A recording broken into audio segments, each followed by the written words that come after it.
Tamil Nadu BJP தலைவர் திரு நயினார் நாகேந்திரன் சாதனை Zethar Nagendran என்று ஆகி போகிறார்.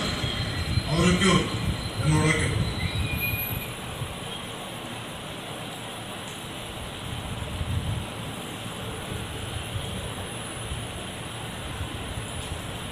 இங்கு கூடியிருக்கும் சன்னியாசிகள், குருமார்கள்,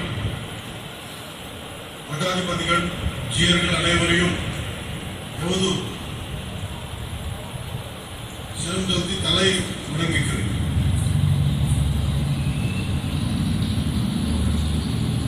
என்னை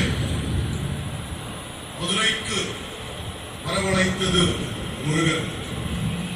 அந்த வெற்றிவேல் முருகனுக்கு என்னை வளர்த்தது முருகன். அந்த வீரவேல் முருகனுக்கு எனக்கு துணிச்சல் தந்தது முருகன். அந்த சுரவேல் முருகனுக்கு, மதுரைக்கும் முருகனுக்கும் நெருக்கம் அதிகம்.